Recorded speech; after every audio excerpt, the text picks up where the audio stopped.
په هرات کې د میناکارۍ هنر بیا غوړېدل. هغه ظرافتونه چې نوی نسل یې په مینه او لیوالتیا سره ځان ته راکاږلی دی.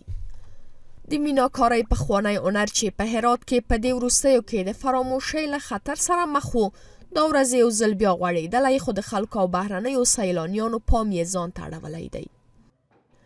دا ظریف او ارزښتناکه هنر له ښکلي او ځیر کوونکي نقشونو سره د سفالي او فلزي لوښو پر سر پلي کېږي او د هرات پخوانی فرهنګ او ښکلا بیا ژوندی کوي او نندارې ته ایښودل کېږي.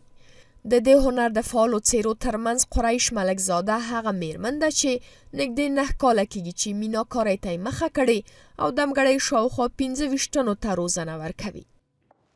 هغه وایي چې د ځوانانو په تیره بیا د نجونو لیوالتیا د هرې ورځې په تیرېدو سره د سنتي هنر ته لا ډېرېږي.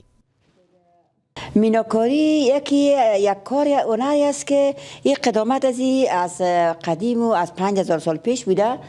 ما ایره بروی سفال کار میکنیم. میناکاری هم بروی طلا کار میشه، هم بروی مس، بروی نقره هم کار میشه. بعد از اینکه اینا کار شد، اینا هم سفال داخل کوره میگذاریم، هم نقره و طلا و مسه. هغه میرمنې چې د میناکارۍ هنر په زده کړې بوختې دي له برابر شوي فرصت څخه خوښي څرګندوي. خیلی از این کار هم سرگرمی برای منه، هم فکرای بیرون و اینا دورم. خیلی برای من خوبه.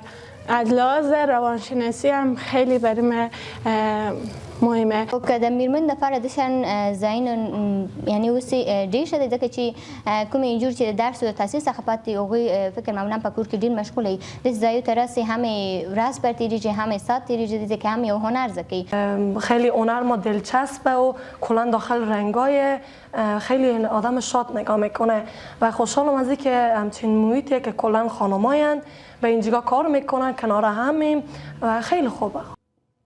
دا په داسې حال کې ده چې د هرات سیمه‌ایي چارواکي تل د هنرمندانو پر ملاتړ ټینګار کوي او وایي د نندارتونونو په لاره اچولو سره هڅه کوي چې د دې ولایت پخوانی هنر له فراموشۍ څخه وژغوري او نوي نسلونو ته یې ور وپېژني.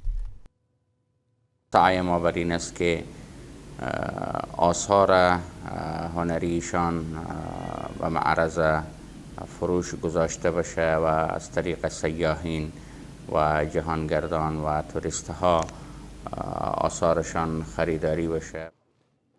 دوی په دې آند دي چې د لاسي صنایعو څخه ملاتړ د فرهنګي هویت د ژوندي پاتې کېدو ترڅنګ د اقتصادي ودې او د سیلانیانو د جذبولو لامل به هم وګرځي.